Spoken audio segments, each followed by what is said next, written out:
Mukama yebazibwe. Amina. Eri abakkiriza ffenna. To all the believers. Yesu Kristo wajja n'afa n'azuukira. When Christ dies and resurrects. Eyo embeera eba tekyaliwo.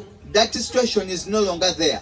Yesu tumujjukira bujjukizi kye yakola. We just remember what Jesus did. Nekituzaamu kitya amaanyi But how does it encourage us as followers of Christ? Buli lw'osalawo n'okkiriza Yesu Kristo. Whenever you believe and follow Jesus Christ, obeera n'okukkiriza. You obtain that trust of faith. Ne mu kusinza kuno okubaddewo. Even the worship that has been here. Oba ofumiintiriza ng'olowooza ku Kristo ng'ali ku musaalaba. You just meditate while thinking when Jesus is on the cross.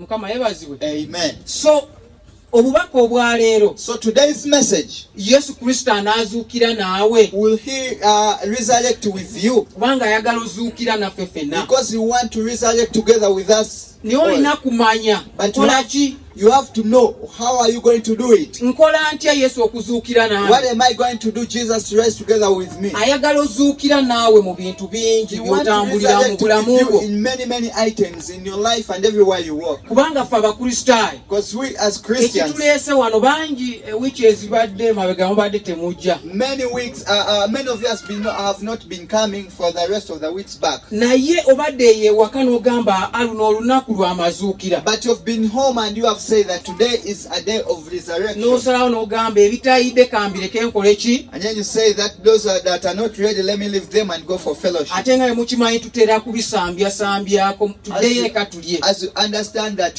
we try to rush the service in that we can go back and meet our Messiah. So buli lw'ofuna omukisa okujjukira nti Yesu azuukidde. So when you get the opportunity to know that Jesus has risen, kirina okubanga okukkiriza kwo okubadde kugudde. it means that your faith that has been deteriorated. Omulabe buli lwaleeta embeera mu bulamu bwo nekisa okukkiriza kwo. Whenever the enemy brings a certain situation in your life, you deteriorate in your faith. Buli lwodda mu kigambo kya Katonda n'osoma wano ng'azuukira. When you go back in the word of God and read that he has risen, omwoyo watandika ofuna amaanyi. Your spirit gains power. N'aba ng'akkiriza mu Katonda ky'agamba. And it starts to believe in what God is saying. Mukama yeebazibwe. Hallelujah. So olunaku olwaleero njagala okuzzaamu amaanyi. So today I want to encourage us. Ffe abakristaayo abali wano. We as Christians that are here. Nti Kristo y'ensibuko y'essuubi lyaffe. That Jesus is the source of our hope.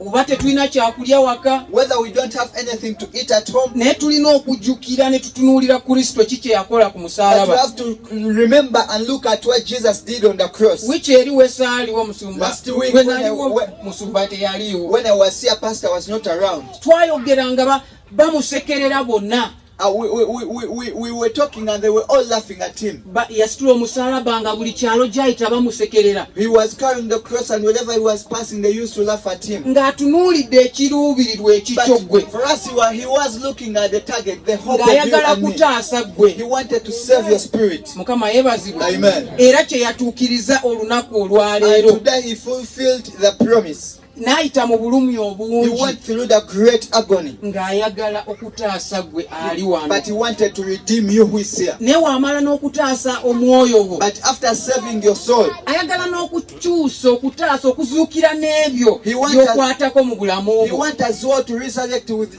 the tangible properties in your life. Mukama yeebazibwe. Amen. Kubanga amanyi otambulira mu nsi eno. Because he knows that you're walking in this world. Weetaaga okubanga okola ebintu omuwe ekitiibwa oggyeko omuleetere wano nga mu kuwaayo. You have to be doing some things to honor him and bring some of the things to come and offer.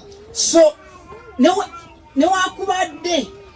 So however much newakubadde ng'ebizibu bikunyiga bingi. However much you're surrounded with the problems, waliwo essuubi. There is hope. Mukama yeebazibwe. Hallelujah. Gamba neighbor waliwo essuubi. Tell your neighbor that there is hope. Osobola okubanga oze wano. Maybe you've come here. Nga byonna biritambula bulungi. You see that everything is moving on smoothly to your side. Nga kyenjogera tokitegeera. Everything I'm speaking you're not speaking. Nga weŋŋamba nti gamba mulirwanawo nti waliwo essuubi mu Yesu Kristo. If I tell you that tell your neighbor that there is hope in Christ Jesus. Neighbor nga yakitegeera kyenjogera. Your neighbor understands what I'm speaking.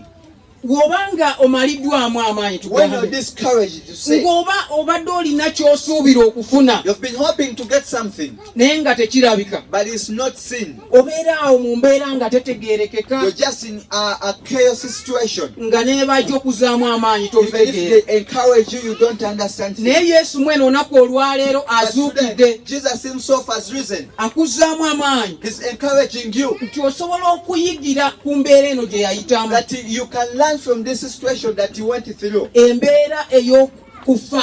The situation of death. Mukama yeebazibwe. Hallelujah. Waliyo mu Yokaana 12:23-26 In John chapter 12, 23 to 26, twayitawo era we read that place. Yesu yafuuka eyo ensigo. Jesus became that seed. Ensigo esooka okukola ki? Okufa. The seed that must first die. Yasomesa nti ensigo erina osooka n'ekola ki? Jesus taught us that for a seed to germinate, it has to first die. Kati gwawulira nti olina embeera gy'oyitamu nga tobitegeera. For you who is there, there is a situation that you're not understanding. Oli mulokole naye embeera gy'oyitamu tesaana kuba gy'oli. You're a Christian, a born again believer, but the situation you're going through, you're not supposed to be in that position. Ensigo yo efudde, ke kaseera k'olimu. Your seed is dead. That's the situation where Mukama you are. yeebazibwe. Amen. Ke kaseera k'obadde oyitamu. It is the situation you've been going through. Naye olunaku olwaleero But today, Kristo akuzzaamu amaanyi Christ is encouraging you nti ensigo ye etandise okumeruka. that now your seed is germinating. Kristo ali kumerusa eyo ensigo yo. Christ is germinating your seed. Neebaza Katonda abooluganda abawadde obulamu bwabwe eri Yesu For Kristo. the brothers that have given their life to Christ. Buli lw'okkiriza Yesu Kristo nti yafa n'azuukira, Whenever you believe that Christ died and rose, ng'ofuna obulokozi. you receive salvation. Ebya Katonda byakukkiriza Things of God are for to believe. nti bw'oba oli wansi awo ng'oweddemu, When you're there, you've lost hope. wakkiririza bw'oti By the n'ogamba moment- kituufu Mukama nange nkitwala, You believe and say, God, I also partake of it. ogenda wulira ebbugumu mu mubiri You gwo, start to feel warmth in your body. ogenda tandika obuukabuuka bugamba You're going to onaabadde. start jumping like a puppy. Mukama yeebazibwe. Amen. Katonda ayagala okkirize So Jesus or God wants you to believe nti azuukidde era agenda azuukira n'obulamu that bwo. He has risen and is going to rise with your Bw'eba nga life. ndwadde yeebadde If ekutawaanya, you've been disturbed by a sickness, oba nga bwavu, it is poverty. waliyo olw'obulamu ati Sometimes you can fail to get and say, nogaa kino kiki, what is this? n'ofunamuuko neera ne zigenda. You get something and again you lose. Ensigo n'efa ate The seed dies, it germinates. naye nga okukkiriza kwo kuteeke mu Yesu Kristo. But put your trust in Christ Jesus. Mukama yeebazibwe. Hallelujah. Yesu buli lwazuukira Whenever Jesus raises, mu wenyini we twasoma mu 27 verses 27, 43 paka 42 paka 43 mu Yokaana 22 to 23 in John. twasoma nti Yesu Kristo we yazuukira, We learned that when Jesus Christ rose,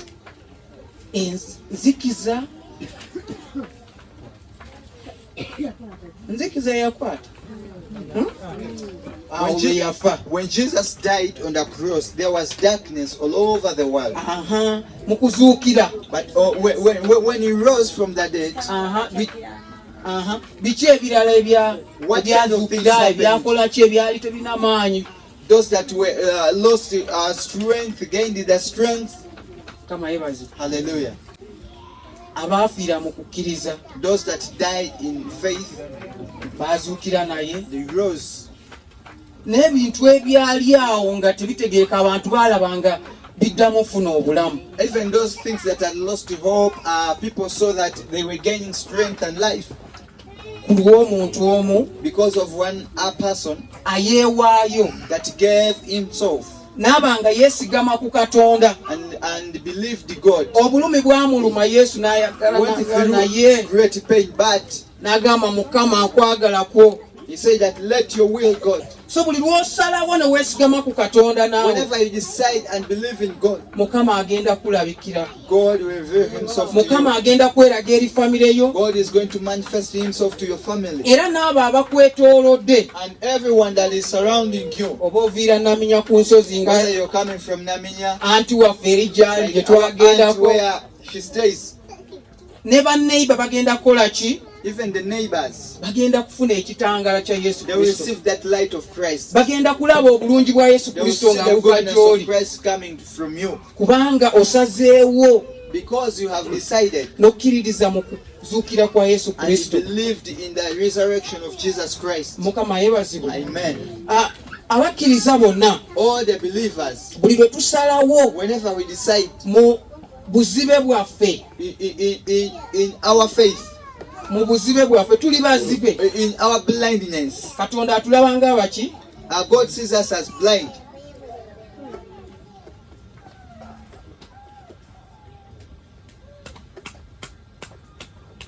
Mukama yeebazibwe. Hallelujah. Olaba omuntu alina okukkiriza A person who has faith abanga muki? is like a blind man. Akkiriza by'atalabyeko. He believes in something that he or she has not seen.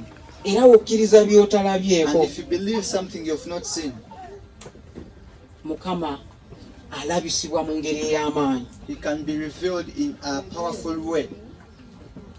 Ne mu kukkiriza ng'olabyeko nawe alabisibwa. Even if you believe when you have seen, for sure he is manifested.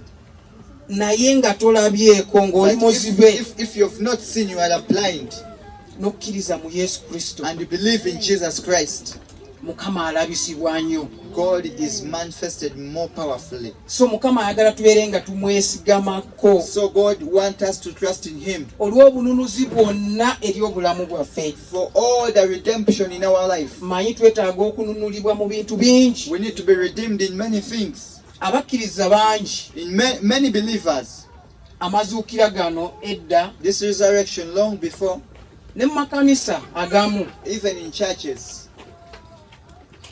bagakkiririzaamu mu ngeri ey'obuzibe. they believe they believe in faith like blind people. Babeera bubeezi awo For them, they are just there. ne balinda Yesu Kristo azuukire nabo. They wait for Jesus to resurrect together with them. Tebava waka They don't babeereyo leave nga home. bakola ebintu byabwe They stay at their places doing their work nga balindirira Yesu Kristo azuukire as nabo. they wait for Christ's resurrection. Naye Yesu Kristo ayimiridde akuwa omukono. But Christ is giving you a hand. Mu mbeera yo yonna ayagala kutaasa. In your situation, he wants to help you out. Olina omulimu naye gw'olina okukola. You have also something you have to do. Olina okumuwa omutima gwo ng'okitegeera. You have to give Jesus your heart when knowing it. Bwe kuba kuteeka mu bigere olina osituka n'otambula If it is n'oyimirira. easy to stand, you have to stand up. Kubanga omukono gwe guli mu bbanga ayagala Because kutaasa. his hand is right there. He wants to help you out. Ne weenaaba bizinesi gye watandika mu January omwaka gutandise. Even if it's a business that you began in January for the beginning of the year, Yesu ayagala kutaasa ng'ogikola. Jesus wants to help you when you're doing it. Mukama yeebazibwe. Amen. Tagenda kugyekolera mwennyini. He will not do his work Wabula ayagala by himself, okole paati yo. but he wants also to you play your part. Wakubanga kuba bakasitoma kitiibwa ayagala okikole. If you're supposed to respect the customers, he wants you to do it. Nga bw'omusaba Yesu agenda As kukikola. you ask him, then he will do it. Yesu agenda zuukira ne bizinesi yo. You rise with your business. Agenda kuzuukira He's n'obufumbo going to bwo. resurrect with your marriage. Agenda kuzuukira na buli kimu He's going to resurrect in everything ky'oleese mu maaso go that olunaku you've brought to olwaleero. him before him today. Mukama yeebazibwe. Amen. Nze omwaka okuva lwe gwatandika ndeese mu maaso ga Katonda. From the beginning of the year, I've brought before God. Njagala Mukama oyongere bakasitoma. I want God to add me more customers. Naye omulimu ogwange But my work, alindiridde okulaba oba ngukola. he is waiting to see whether I'm doing my part. Bw'omuwadde obufumbo bw'oyagala butereera azuukire nabwo You want olwaleero. God to resurrect in your marriage today. Olina okukola naawe omulimu gwo. You have to do your duty or your part. Olowooza omufumbo ng'obufumbo bubadde bulimu ebizibu. Abuwaddeyo ayagala Yesu azuukire This kind nabwo. of person you've given in your marriage, you want God to resurrect in your marriage. Omuntu omu atuweeko ekimu ku byalina okukola. Omuntu oyo omu. Just give anything that person must do. Ekisookera ddala mu bufumbo obulungi. In a good marriage, you have to be loving one another. Mulina okuba nga muli faithful eri munno. You have to be faithful to one another. Kubanga ebyo byonna nga tebiriimu obuvumo tebusobola kuba. Without all those things, a marriage cannot move on well. Olina okukola ekyo. So you have to do that, and Jesus will move your marriage very well. Amen. Atumukubire engalo. Let's appreciate him with a happy. So gwolina okukola ekitundutundu kyo olwo Mukama alyoka akuwa second chance gyali kuleeta olwaleero n'okuzuukira. You have to play your part, then God will bring a second chance that is bringing today in resurrection. Mukama yebazibwe. Amen. Ekya bizinesi kino kitambuza ensi. This item called business, it moves all over the world. Era nga Katonda ayogera mu Isaya 48. And God speaks in Isaiah 48, 17. ayogera ku kigambo prosperity. He speaks about ekigambo kulaakulana. Kitegeeza Katonda ayagala tubeereko ne bye tukola. It means that God wants us to do something. Atuyambe bikole ki? Then you help us that those things will prosper. Si kyekyo. Ayagala tutandike okuzimba kanisa, tuteekewo kye tuteekawo. You want us to start building the church, put anything on tumulage n'okukkiriza and show him in faith. Mukama agenda kubanga atwala ekintu ekyo mu maaso. Then God will take over.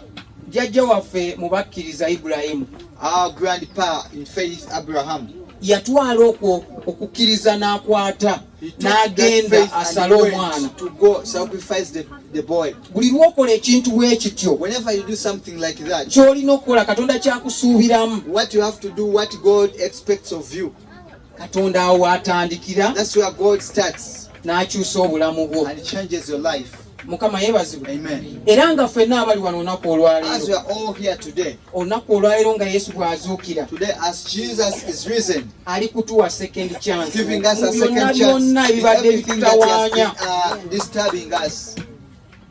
Ndi musanyufu nnyo olwaleero. I'm so happy for today. Kubanga Mukama buli lwatujjukiza. Because whenever God reminds us, kitegeeza waliwo we tukoze eki we tuli kulegezaamu oba obuguwa bwaffe waliwo we busumulukuse. It means that we are somewhere loosening.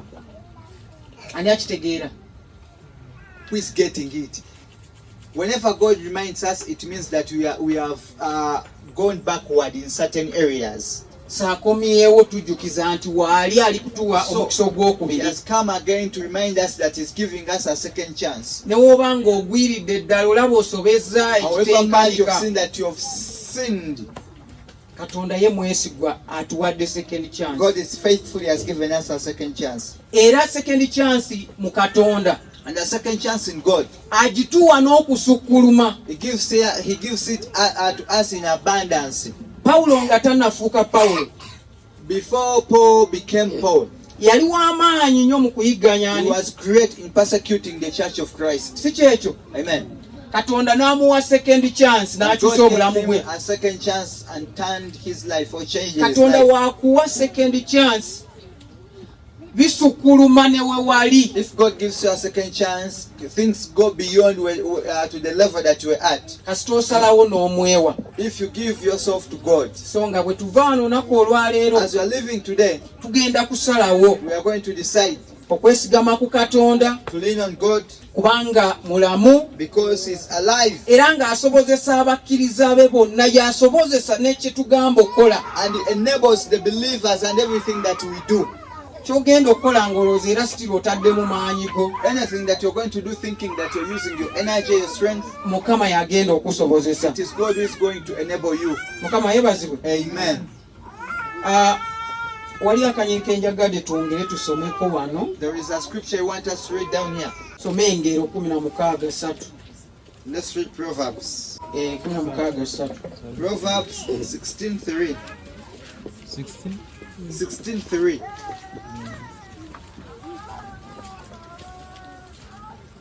Commit your work to the Lord, and your plans will be established. Amen. Amina. Amen.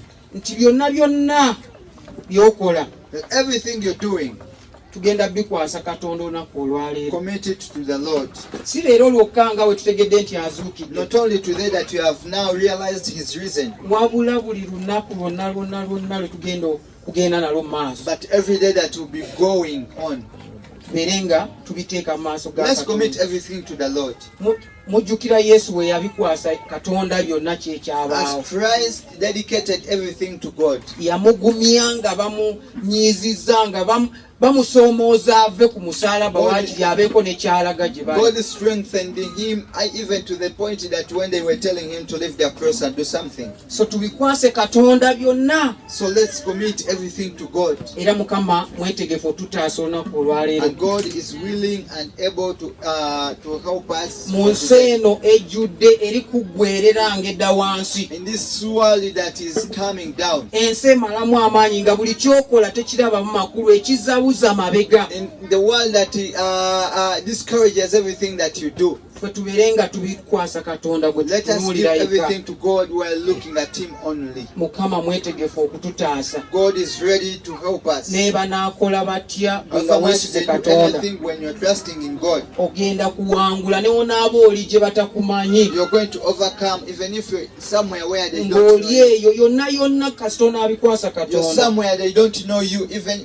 so long as you give everything to God. Mukama mweteefuteefu God is ready okutaasa, to help you, okutaasa gwe, to save you, okutaasa abakwetoolodde, to save the people around you, n'okubalaga ekitangaala, and to show them light. okusingira ddala okubatwala nabo balokoke. More so for them to get salvation. Jjukira pulaani yaffe byonna byonna Remember ekituleeta all our wano, plan and everything that brings us here. kyonna bye tukola ewaka, Everything that we do tumaliriza at home, we tugenda wa?